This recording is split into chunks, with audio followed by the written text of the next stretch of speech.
Hello everyone, welcome back to our channel. आज हम यहाँ पे डिस्कस करने वाले हैं जेआईबी का जो सब्जेक्ट है आईई एंड आईएफएस के latest style MCQs 2 marks questions case studies. तो जल्दी से जो है क्लास को ज्वाइन कर लीजिए।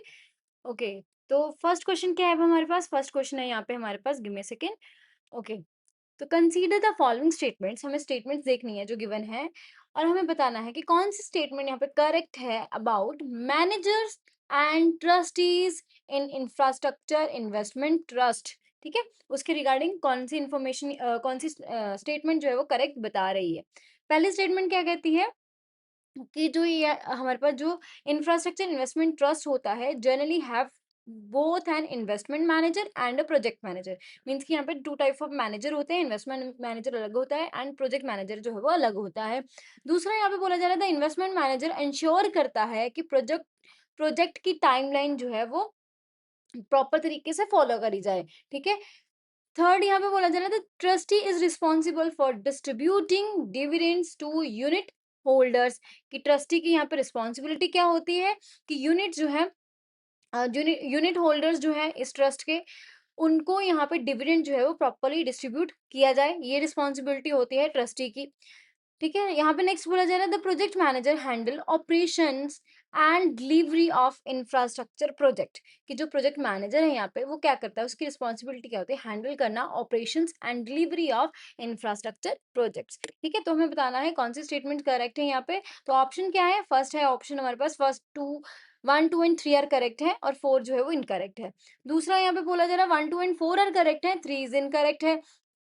और यहाँ पे थर्ड बोला जा रहा है 1, 3 एंड यहाँ पे जो 4 है वो करेक्ट है एंड 2 इज इनकरेक्ट है। एंड फोर्थ है 2, 3, 4 आर करेक्ट है और 1 इज इनकरेक्ट है। ठीक है, तो जल्दी से हम यहाँ पे एक्सप्लेनेशन देख लेते हैं, फिर देखते हैं कौन सा यहाँ पे करेक्ट स्टेटमेंट है।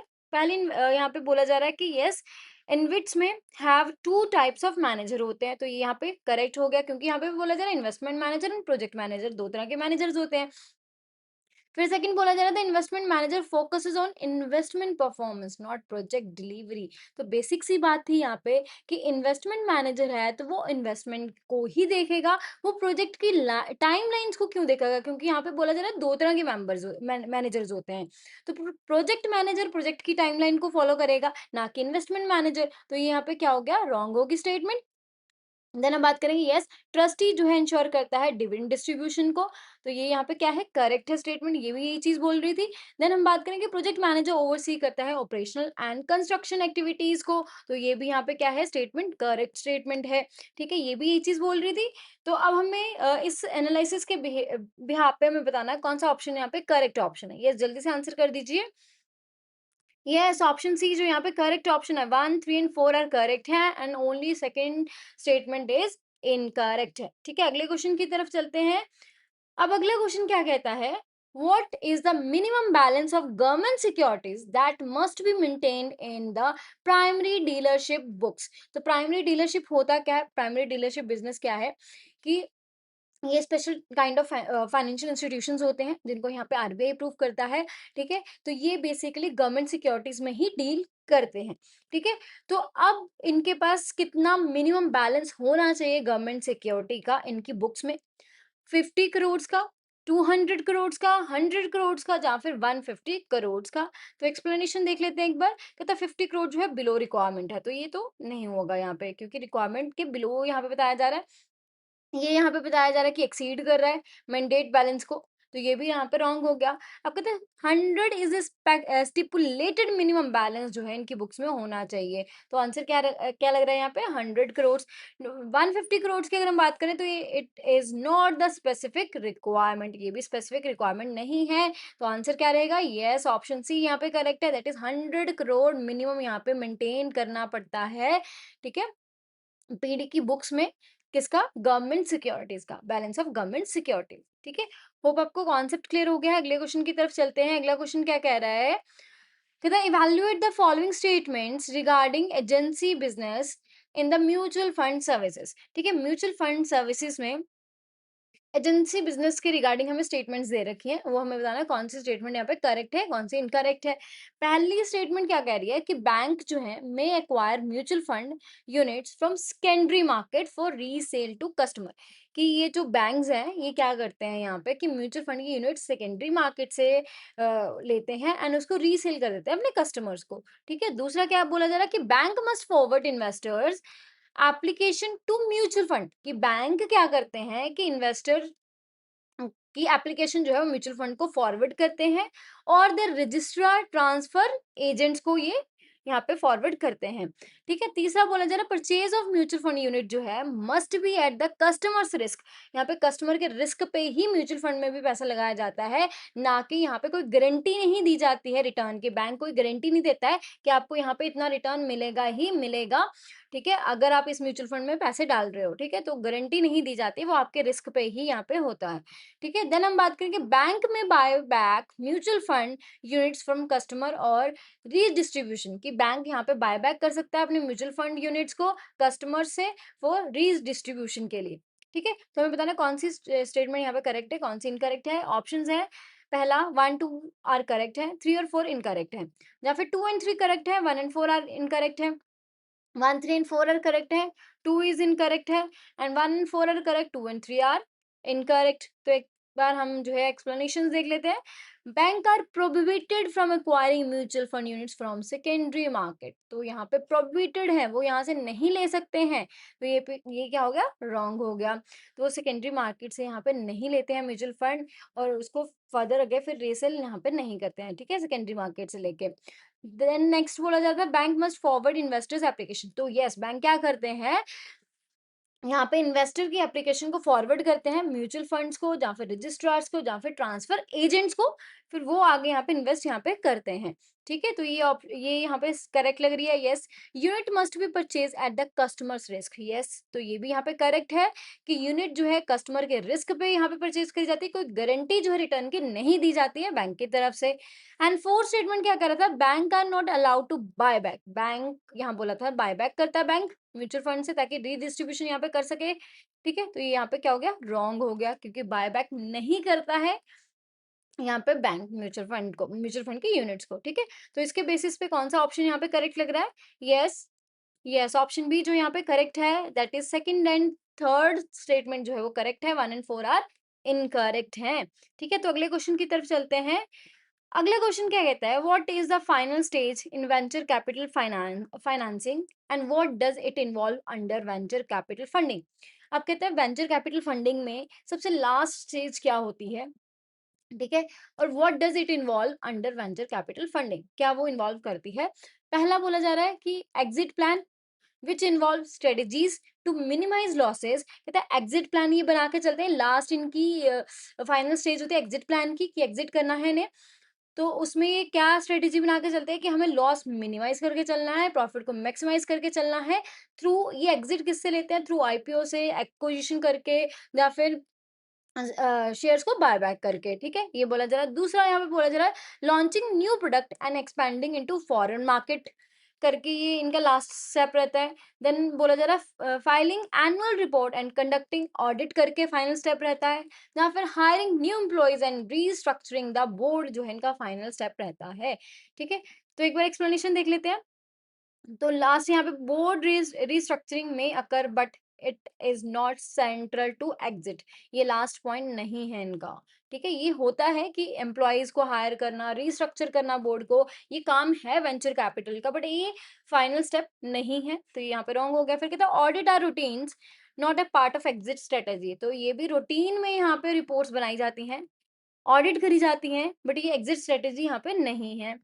ठीक है, लास्ट स्टेप नहीं है। फिर product launch are operational not exit related, ये भी ऑपरेशनल है, यहाँ पे ऑपरेशनल वर्क में भी हेल्प करते हैं। ठीक है, बट ये लास्ट स्टेप नहीं है, तो लास्ट स्टेप क्या हुआ, एग्जिट प्लान बना के चलना। तो बेसिकली जब भी वेंचर कैपिटल आते हैं तो वो एक 3 to 7 ईयर तक जो है के बाद वो एग्जिट, इतने साल का वो एग्जिट प्लान बना के चलते हैं कि वो 3 या 7 साल के बाद जो है एग्जिट कर जाएंगे यहाँ पे। ठीक है, 3 साल से लेके 7 साल के बीच में वो कभी भी यहाँ पे एग्ज़िट कर जाते हैं, वो एग्ज़िट स्ट्रैटेजी बना के ही चलते हैं, ठीक है? तो उसमें वो एग्ज़िट कैसे करते हैं? आईपीओ के थ्रू एग्ज़िट करते हैं, एक्विजिशन करके, शेयर बायबैक करके यहाँ पे एग्ज़िट करते हैं वेंचर कैपिटलिस्ट, राइट? होप आपको कॉन्सेप्ट क्लियर हो गया है। तो ऑप्शन ए जो है यहाँ पे करेक्ट ऑप्शन था। अगले क्वेश्चन की तरफ चलते हैं, तो अगला क्वेश्चन डिस्कस करने से पहले मैं आपको एक इम्पोर्टेंट इन्फॉर्मेशन यहाँ पे दे दूँ, चाहे सीआईबी है, चाहे जेआईबी है, चाहे बैंक प्रमोशन एग्जाम से रिलेटेड आपको स्टडी मटेरियल, स्टडी कंटेंट चाहिए, तो यहाँ पे आपको best quality very low price पे पूरा स्टडी मटेरियल जो है वो प्रोवाइड करवाया जाएगा। अगर हम यहाँ पे बात करें लास्ट 30 इयर्स में मोर देन 10 लाख से भी ज़्यादा कैंडिडेट जो है इस कोर्स का बेनिफिट ले चुके हैं। अगर आप भी इस कोर्स का बेनिफिट लेना चाहते हैं, इस कोर्स को एनरोल कर लीजिए। आप अपने फ्रेंड्स एंड कलीग्स को भी इस कोर्स के बारे में बता सकते हैं। इस कोर्स में आपको मिलेगा क्या? Recorded video lessons, PDF question banks, case studies videos and interactive live classes अगर आपको अटेंड करनी है वो भी इसमें प्रोवाइड करवाई जाएंगी। ये कोर्स अवेलेबल आपको कहाँ पे होगा? www.nstoolschoolofbanking.com पे ये कोर्स आपको अवेलेबल होगा। जो भी कोर्स आपको चाहिए, सीआईबी, जेआईबी, बैंक प्रमोशन, वो आप उसको एनरोल कर सकते हो। एक बार मैं आपको फिर से बता दूं कि लास्ट 30 ईयर्स में मोर देन 10 लाख से भी ज़्यादा कैंडिडेट इस कोर्स का बेनिफिट ले चुके हैं, उनको बहुत हेल्प मिली है उम, इस कोर्स की हेल्प से एग्ज़ाम को क्रैक करने में। अगर आप भी अपने एग्ज़ाम को क्रैक करने की पॉसिबिलिटी को यहाँ पे बढ़ाना चाहते हो, तो इस कोर्स को एनरोल कर लीजिए। आप अपने फ्रेंड्स एंड कलीग्स को भी इस कोर्स के बारे में बता सकते हैं। ठीक है, तो अगले क्वेश्चन की तरफ चलते हैं। अगला क्वेश्चन क्या कहता है यहाँ पे? Consider the following statements about government and international involvement in venture capital funding in India। ठीक है, तो ये स्टेटमेंट बता रखी हैं हमें। गवर्नमेंट एंड इंटरनेशनल इन्वॉल्वमेंट क्या है venture capital funding in India में, ठीक है, उसके रिगार्डिंग यहाँ पे कौन सी स्टेटमेंट करेक्ट है वो हमें बताना है। ठीक है, तो पहला बोला जा रहा है कि आईसीएससीआई जो है एडमिनिस्ट्रेट करता है यहाँ पे program for advancement of commercial technology, जिसको यहाँ पे program for the advancement of commercial technology से पैक्ट कहा जाता है, with an initial grant for from United States Agency for International Development. ठीक है, तो ग्रांट कहाँ से लेता है? आईसीआईसी बैंक जो है उसको एडमिनिस्टर कर रहा है इस प्रोग्राम को, पैक्ट प्रोग्राम को। तो ग्रांट, इनिशियल ग्रांट उसको कहाँ से मिल रही है? ये यूएसए आईडी से यहाँ पे उसको ग्रांट मिल रही है। ठीक है, देन हम बात करेंगे नेक्स्ट की। नेक्स्ट क्या कहा जा रहा है कि द आर&डी जो है, रिसर्च एंड सेस एक्ट जो है 1986, वो इम्पोज करता है levies on the foreign technology payment. Foreign technology payment हो रही है तो उस पे यहाँ पे जो है वो लिवाइस लगेगा। ठीक है, देन हम बात करेंगे the levy under R and D cess act was used to fund government venture capital scheme। तो जो इस पे लिवाई लगाया जाता है आर&डी पे, तो गवर्नमेंट उसको कहाँ यूज करती है? वेंचर कैपिटल स्कीम में यूज करती है। ठीक है, फिर यहाँ पे फोर्थ स्टेटमेंट बोली जा रही है कि जो टीडीआईसीआई है, that is technology development and information company of India limited, वो आईडीबीआई द्वारा जो है फाउंड करी गई थी, क्रिएट करी गई थी to manage venture capital operations को मैनेज करने के लिए। ठीक है, तो हम देख लेते हैं कौन सी स्टेटमेंट यहाँ पे करेक्ट है। ऑप्शंस है 1, 2 एंड 3 आर करेक्ट है, 4 जो है वो इनकरेक्ट है, या फिर 1 एंड 4 आर करेक्ट है, 2 एंड 3 आर इनकरेक्ट है, 2, 3, 4 आर करेक्ट है, 1 इज इनकरेक्ट है, या फिर 1, 3 आर करेक्ट है, 2 एंड 4 आर इनकरेक्ट है। ठीक है, तो एक्सप्लेनेशन देख लेते हैं एक बार। एक्सप्लेनेशन क्या कहते हैं? यस, आईसीसीआई एडमिनिस्टर करती है पैक्ट को with USAID's grant, initial grant that is $10 million की। ठीक है, तो यहाँ पे जो यूएसएआईडी है कितनी यहाँ पे ग्रांट देती है? $10 मिलियन की यहाँ पे सॉरी हाँ, $10 मिलियन की ग्रांट देती है, जिससे ये एडमिनिस्टर करती है यहाँ पे पैक्ट को, आईसीआईसीआई। ठीक है, तो ये यहाँ पे क्या है? करेक्ट है स्टेटमेंट। देन कहता है आर&डी सेस जो है act impose levies on the foreign tech payment. Yes, ये करा जाता है। ये आर&डी से जो सेस एक्ट के अंडर यहाँ पे जो फॉरेन टेक्नोलॉजी पेमेंट करी जाती है उस पे यहाँ पे लिवाइस जो है वो लगाया जाता है। देन बोला जा रहा है कि ये जो लिवाइस यहाँ पे लगाया जा रहा है वो उससे जो फंड आ रहा है वो गवर्नमेंट यूज करती है वेंचर कैपिटल स्कीम्स में। तो यस, ये भी यहाँ पे करेक्ट है। ठीक है, एंड यहाँ पे बोला जा रहा था कि टीडीआईसीआई जो है वो फाउंड करी गई थी आईडीबीआई द्वारा, है ना, ये बोला जा रहा था, बट यहाँ पे वो आईसीआईसीआई द्वारा ही फाउंड करी गई है, आईडीबीआई द्वारा फाउंड नहीं करी गई है। तो ये यहाँ पे क्या हो गया? रॉन्ग स्टेटमेंट हो गई। तो अब इसके बिहाफ पे, इस एनालिसिस के बिहाफ पे कौन सा ऑप्शन जो है वो आपको करेक्ट लग रहा है? यस, जल्दी से आंसर कर दीजिए। यस, ऑप्शन ए जो यहाँ पे करेक्ट ऑप्शन है, 1, 2 एंड 3 आर करेक्ट है, फोर्थ इज रॉन्ग स्टेटमेंट। ठीक है, अगले क्वेश्चन की तरफ चलते हैं। अब अगला क्वेश्चन क्या है यहाँ पे हमारे पास, कहता है assume the special drawing rights basket of IMF consist of the following currency weights. ठीक है, हमने इसमें बात करी थी कि इसमें क्या होता है कि 5 करेंसीज के अकॉर्डिंग ही जो है स्पेशल ड्राइंग राइट जो है वो कंसीडर करा जाता है। ठीक है, तो 5 करेंसीज कौन सी हैं? यूएस डॉलर होता है, यूरो होता है, चाइनीज रेनमिनबीज होता है, जापानीज येन, ब्रिटिश पाउंड। ठीक है, तो ये इनके बेसिस पे ही जो है वो स्पेशल ड्राइंग राइट जो है वो देखा जाता है। अब हमें क्या बात करनी है, कहता है कि if the total SDR value जो है वो 253 यूनिट्स हैं, ठीक है, how many units are allocated to euro? Euro में कितनी यूनिट्स एलोकेट करेंगे करी जाएंगी? यूरो की वैल्यू कितनी है? 30.93। ठीक है, ऑप्शन देख लेते हैं पहले एक बार। ऑप्शन है 6,951.93 यूनिट्स, 7,825.29 यूनिट्स, 7,237.93 यूनिट्स, 8,231.93 यूनिट्स। ठीक है, देखो अब हमारे पास यूनिट्स कितनी है टोटल, स्पेशल ड्राइंग राइट्स की यूनिट्स कितनी है? 253 यूनिट्स हैं। ठीक है, अब हमें यूरो में देखना है, तो यूरो की वैल्यू कितनी है? यस, कितनी परसेंट है यूरो की? That is 30.93%। ठीक है, तो इसको कैलकुलेट कर लीजिए क्या वैल्यूज रहने वाली है। यस, जल्दी से देख लीजिए क्या वैल्यू रहेगी यहाँ पे। इसको मल्टीप्लाई कर लीजिए इसके साथ यहाँ पे, गिव मी सेकंड। ठीक है, तो इसको मल्टीप्लाई कर लीजिए आप यहाँ पे, तो क्या वैल्यू रहने वाली है? यस, इसको मल्टीप्लाई करने पे हमारे पास वैल्यू आने वाली है, दैट इज 7,825.29। आप भी कैलकुलेट करिए साथ के साथ, ताकि देखें आंसर क्या है। यस, तो ये ऑप्शन जो है, बी ऑप्शन यहाँ पे करेक्ट ऑप्शन है, कि यहाँ पे क्या रहेगा वैल्यू, दैट इज 7,825.29 यूनिट जो है वो यहाँ पे रहेंगे। राइट, होप आपको कॉन्सेप्ट क्लियर हो गया है। तो अगले क्वेश्चन की तरफ चलते हैं। अगला क्वेश्चन क्या है अब हमारे पास, कहता है what additional components is included in M2 compare to M1। कहता अब जो मनी है, M1 मनी है, अब उसमें क्या M1 मनी में क्या यहाँ पे ऐड करा जाएगा कि वो M2 बन जाए? M2 यहाँ पे M1 जो है वो नैरो मनी होगी, M2 जो है वो उससे थोड़ी सी ब्रॉडर मनी होगी। ठीक है, अब कहते हैं M1 में क्या यहाँ पे ऐड करा जाए कि M2 बनता है। ठीक है, time deposit with the banking system, या फिर M2 include saving deposits of post office saving banks, या फिर bankers deposit with the RBI, या फिर all deposit with the post office banks. ठीक है, तो एक बार एक्सप्लेनेशन देख लेते हैं। कहते हैं time deposit with the banking system are included M3 not M2। ठीक है, तो ये तो यहाँ पे क्या हो गया, रॉन्ग हो गया। अब दूसरा कहा जा रहा है M2 include saving deposits of post office savings bank in additional to M1। तो M1 ये हमें करेक्ट लग रहा है यहाँ पे, कि M1 में हमें क्या डालना पड़ता है, savings deposit of post office saving जो है बैंक की, वो यहाँ पे ऐड करनी होती है, तो M2 बन जाता है। ठीक है, M2 में ये एक्स्ट्रा यहाँ पे इंक्लूडेड होता है। फिर थर्ड बोला जा रहा है bankers deposit with RBI are part of reserve money M1 not M2। ये जो बैंकर डिपॉजिट है, ये रिजर्व मनी M का जो है पार्ट होती है, ना कि M2 का पार्ट होती है। तो ये भी रॉन्ग हो गया यहाँ पे। M2 does not include all deposit, सारी डिपॉजिट नहीं, सिर्फ सेविंग डिपॉजिट जो है पोस्ट ऑफिस की, वो यहाँ पे देखी जाती है, ना कि सारी की सारी अमाउंट्स। ठीक है, तो यहाँ पे एक बार हम ये देख लेते हैं कि यहाँ पे अगर हमें M1 जो मनी कौन सी होती है, M1 मनी होती है रेडी टू यूज मनी। ठीक है, जिसमें कैश एंड डिमांड डिपॉजिट्स जो है होते हैं, वो M1 होती है। M2 क्या होती है, जब हम M1 में पोस्ट ऑफिस सेविंग्स ऐड कर देते हैं तो वो हमारे पास M2 बन जाती है। M3 कब बनता है? M3 तब बनता है जब M1 में bank time deposits, main major जो है आरबीआई के टाइम डिपॉजिट, वो उसमें ऐड करे जाते हैं M1 में, तो M3 मनी बन जाती है, थोड़ी सी और ब्रॉडर मनी बन जाती है।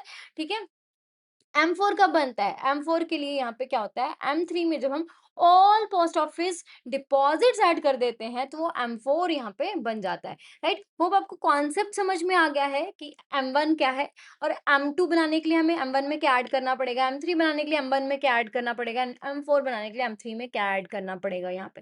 राइट, तो इसके बेसिस पे अब हमारा कौन सा ऑप्शन करेक्ट था? यस, ऑप्शन बी जो यहाँ पे करेक्ट है, कि M2 में क्या इंक्लूड रहता है, सेविंग डिपॉजिट्स और post office saving banks. Right, hope आपको कॉन्सेप्ट क्लियर है। अगले क्वेश्चन की तरफ चलते हैं। तो अगला क्वेश्चन डिस्कस करने से पहले मैं आपको एक और इम्पॉर्टेंट इन्फॉर्मेशन यहाँ पे दे दूं, कि अगर आप यहाँ पे जेआईबी एग्जामिनेशन के जो भी सब्जेक्ट हैं उनके mock test mock test practice करना चाहते हैं, वो भी फ्री ऑफ कॉस्ट, देन आपको यहाँ पे www.givcibonline.com पे आना पड़ेगा, ठीक है? बहुत सारे मॉक टेस्ट जो है हर सब्जेक्ट के आपको अवेलेबल मिलेंगे यहाँ पे। आप इनको रियल टाइम प्रैक्टिस कर पाओगे एंड वो भी फ्री ऑफ कॉस्ट, ठीक है? तो इससे क्या होगा, आपको प्रैक्टिस हो जाएगी एग्ज़ाम में क्वेश्चन कैसे आते हैं एंड टाइम मैनेजमेंट आप यहाँ पे करना सीख सकते हो, ठीक है? तो उसके लिए आपको क्या करना पड़ेगा, www.gibcibonline.com पे आना पड़ेगा एंड यहाँ पे आप रियल टाइम प्रैक्टिस कर सकते हो मॉक टेस्ट की, वो भी फ्री ऑफ कॉस्ट, ठीक है? तो अगले क्वेश्चन की तरफ चलते हैं। अगला क्वेश्चन क्या कह रहा है अब हमारे पास, based on the feature of the industrial sector के फीचर्स देखते हुए हमें आइडेंटिफाई करना है कि कौन सी स्टेटमेंट यहाँ पे करेक्ट है, ट्रू है एंड कौन सी स्टेटमेंट यहाँ पे क्या है, फॉल्स है, वो हमें ये बताना है। पहली स्टेटमेंट क्या दे रखी है कि मैन्युफैक्चरिंग कंट्रीब्यूट करता है around 17 to 19% to the India's gross value added में, ठीक है? दूसरी स्टेटमेंट क्या कह रही है कि the index of industrial production जो है is calculated by the ministry of industry, कि मिनिस्ट्री ऑफ इंडस्ट्री जो है आईआईपी को यहाँ पे कैलकुलेट करती है। तीसरा बोला जा रहा है इंडस्ट्रीज शेयर जो है जीवीए के वो इंक्रीज कर रहे हैं फ्रॉम द 17%, वो थे 1950 और 51 में, वो अब 29% जो है वो हो गए हैं 21-22 में। फोर्थ यहाँ पे स्टेटमेंट बोली जा रही है कि कोर इंडस्ट्रीज जो है वो इंक्लूड करती हैं steel, coal, cement and fertilisers के, ठीक है? तो यहाँ पे ऑप्शंस क्या है अब हम देख लें। First true, second true, third true and fourth false, फिर false true false false, true false sorry true false true true, या फिर यहाँ पे फॉल्स फॉल्स ट्रू ट्रू, ठीक है? तो यहाँ पे हम देख लेते हैं, एक्सप्लेनेशन देख लेते हैं एक बार, ठीक है? पहला कहता है मैन्युफैक्चरिंग कंट्रीब्यूशन अप्रॉक्सिमेटली 18%, तो ये 17 और 19 के बीच में ही आ रहा है, तो यहाँ पे क्या हो गया, करेक्ट है ये, कि मैन्युफैक्चरिंग कंट्रीब्यूट कितना कर रहा है, 17 to 19% जीवीए में, टोटल जो इंडिया का ग्रोस वैल्यू एडेड है उसमें ये कंट्रीब्यूट कर रहे हैं, ठीक है? दूसरी स्टेटमेंट यहाँ पे क्या थी कि यहाँ पे आईआईपी को कौन कैलकुलेट करता है, मिनिस्ट्री ऑफ इंडस्ट्री, बट यहाँ पे बोला जा रहा है कि नेशनल स्टैटिस्टिकल ऑफिस कैलकुलेट करता है, ना कि मिनिस्ट्री ऑफ इंडस्ट्री, तो ये यहाँ पे क्या हो गया, रॉन्ग हो गया, ठीक है? फिर हम बात करेंगे यहाँ पे, तो यस कहते हैं ये स्टेटमेंट यहाँ पे करेक्ट है कि 17% से रोज होकर 29% वो हुआ है 21-22 में, तो ये भी क्या है यहाँ पे करेक्ट है स्टेटमेंट। अब यहाँ पे नेक्स्ट हम बोलेंगे कोर इंडस्ट्रीज में क्या आता है, रिफाइनरी प्रोडक्ट्स आते हैं, electricity, steel, coal, crude oil, natural gas, cement and fertilisers जो है वो इंक्लूड होता है, यही चीज यहाँ पे भी बोली गई है, तो ये भी यहाँ पे क्या है, करेक्ट स्टेटमेंट लग रही है, ठीक है? तो इसके बेसिस पे, इस एनालिसिस के बेसिस पे कौन सा ऑप्शन जो है वो करेक्ट बैठ रहा है, ये जल्दी से आंसर कर दीजिए। यस, यस, ऑप्शन सी जो यहाँ पे करेक्ट ऑप्शन है, first true, second false, then true, then true, ठीक है? तो अगले क्वेश्चन की तरफ चलते हैं। अगला क्वेश्चन क्या है अब हमारा, यहाँ पे मैच द फॉलोइंग है, तो हम पहले ये देख लेते हैं। ग्रुप ए में हमें दे रखे हैं, रोल्स दे रखे हैं, स्पॉन्सर का क्या रोल है, ट्रस्टी का क्या रोल है, प्रोजेक्ट मैनेजर का क्या रोल है, एंड ग्रुप बी में हमें उनकी रिस्पॉन्सिबिलिटीज दे रखी हैं कि एंश्योर करना project execution and operational delivery, ये किसका काम है इनमें से, होल्ड करना assets to protect the interest of unit holder, ये किसका काम है, set up the trust and appoint the trustee, ये किसका काम है, ये हमें बताना है, ठीक है? तो ऑप्शंस क्या है, A2 B3 C1, A1 B2 C3, या फिर A3 B2 C1, या फिर A3 B1 C2, ठीक है? तो एक बार एक्सप्लेनेशन देख लें। द स्पॉन्सर का काम क्या होता है, sponsor are responsible for the setting up of trust and appointing trustees, trustees को अपॉइंट करने में हेल्प करता है, तो एक इससे मैच हो गया यहाँ पे, सेटअप करना ट्रस्ट को, ट्रस्ट कौन बनाते हैं, स्पॉन्सर्स बनाते हैं, ऑब्वियस सी बात है यहाँ पे, एंड ट्रस्टीज को भी अपॉइंट कौन करते हैं, स्पॉन्सर्स करते हैं, तो ए हो गया यहाँ पे। अब ट्रस्टीज का क्या काम होता है, ट्रस्टीज का काम होता है होल्ड करना एसेट्स को एंड उनकी distribution to the safeguard unit holders तक करना, ये किसका काम है, ट्रस्टी का, तो ये यहाँ पे बी से मैच कर गया, राइट? अब प्रोजेक्ट मैनेजर का क्या काम होता है, मैनेजर का काम होता है इंफ्रास्ट्रक्चर प्रोजेक्ट्स को यहाँ पे मैनेज करना एंड इंश्योर करना टाइमली डिलीवरी यहाँ पे दी जा सके, तो ये प्रोजेक्ट मैनेजर का काम होता है, ये किससे मैच हो जाएगा, सी के साथ, राइट? तो यहाँ पे अब हम बात करेंगे कि कौन सा ऑप्शन करेक्ट बैठ रहा है इसके बेसिस पे, यस जल्दी से आंसर कर दीजिए। यस, ऑप्शन सी जो यहाँ पे करेक्ट ऑप्शन है, A3 B2 C1 जो है यहाँ पे करेक्ट ऑप्शन। अगले क्वेश्चन की तरफ चलते हैं। अगला क्वेश्चन क्या कहता है, what are cumulative preference shares, cumulative preference shares को क्या होते हैं, जैसे नाम ही सजेस्ट कर रहा है कॉमुलेट होना यहाँ पे कुछ ना कुछ, ठीक है? तो पहला बोला जा रहा है cumulative preference shares are instruments that provide fixed interest payment to the share holder. Fixed interest यहाँ पे बोला जा रहा है, ठीक है। कम्युलेटिव प्रेफरेंस शेयर्स जो है प्रोवाइड करते हैं वोटिंग राइट एंड रिप्रेजेंट करते हैं फ्रैक्शनल ओनरशिप को। या फिर कम्युलेटिव प्रेफरेंस शेयर जो है आर शॉर्ट टर्म सिक्योरिटीज होती हैं and issued by companies for liquidity purpose. And fourth बोला जा रहा है कि कम्युलेटिव प्रेफरेंस शेयर जो है accumulate unpaid dividend for future payment, ठीक है। तो यहाँ पे हम देख लेते हैं एक्सप्लेनेशन। कहता है they are accumulated dividend not interest payment. तो इंटरेस्ट पेमेंट तो डेट से रिलेट करता है, ना कि इक्विटी से, क्योंकि ये प्रेफरेंस शेयर्स हैं। तो ये भी हमारे क्या है, शेयर्स हैं यहाँ पे, ठीक है। तो ये इसमें डेट में नहीं आएंगे, तो क्योंकि ये हाइब्रिड फाइनेंस है हमारा, इसमें डेट और इक्विटी दोनों के ही कॉम्बिनेशन होता है, तो इसको हम हाइब्रिड फाइनेंस यहाँ पे बोलते हैं। तो ये यहाँ पे क्या हो गया, रॉन्ग हो गया, क्योंकि इंटरेस्ट नहीं होता है, इसमें डिविडेंड होता है, ठीक है। They do not provide voting right. Yes, कॉमलेट जो प्रेफरेंस शेयर होल्डर्स होते हैं उनके पास वोटिंग राइट नहीं होता है, बट कुछ कंडीशन अब ऐसी है कि अगर 2 साल से ज्यादा इनको डिविडेंड नहीं दिया जाता है ना, तब इनके पास वोटिंग राइट आ जाते हैं, ठीक है। तो ये भी यहाँ पे क्या है, रॉन्ग है कि इनके पास वोटिंग राइट होता है, ऐसा नहीं है। इनिशियली इनके पास कोई वोटिंग राइट नहीं होता है। They are long term instrument. Yes, they are long term investment. अगर यहाँ पे कंपनी वाइंड अप हो रही है ना, तब इनको प्रेफरेंस दी जाएगी। कंपनी कंटिन्यू है तो ये कंटिन्यू रहेंगे यहाँ पे, ठीक है। इनको बट यहाँ पे क्या था कि 20 ईयर्स तक जो है, 20 ईयर के बाद हमें इनको रिडीम करना होता है। 20 ईयर तक हम इनको अपने पास रख सकते हैं। तो इनको 20 ईयर होते ही हमें रिडीम करना होता है बेसिकली। तो ये 20 ईयर तो लॉन्ग टर्म हुआ ना, शॉर्ट टर्म नहीं हुआ यहाँ पे। तो ये भी क्या हो गया, यहाँ पे रॉन्ग हो गया। फिर कहते हैं cumulative preference shares accumulate unpaid dividend. तो ये कॉम्युलेटिव प्रेफरेंस शेयर्स क्या होते हैं, जिनका जो डिविडेंड है, अगर एक साल जैसे सपोज लॉस था कंपनी को, कंपनी ने डिविडेंड नहीं डिस्ट्रीब्यूट करा, तो जो non cumulative preference share holders होते हैं उनको उस साल का डिविडेंड नहीं दिया जाता है। बट जो कॉम्युलेटिव प्रेफरेंस शेयर होल्डर्स होते हैं, अगले साल अगर प्रॉफिट हो रहा है तो उनको पिछले साल का भी डिविडेंड यहाँ पे दिया जाएगा। उनका डिविडेंड कॉम्युलेट होता है, ठीक है। होप आपको कॉन्सेप्ट समझ में आ रहा है। तो ऑप्शन कौन सा सही है यहाँ पे, डी ऑप्शन जो है यहाँ पे करेक्ट ऑप्शन है, ठीक है। तो अगले क्वेश्चन की तरफ चलते हैं।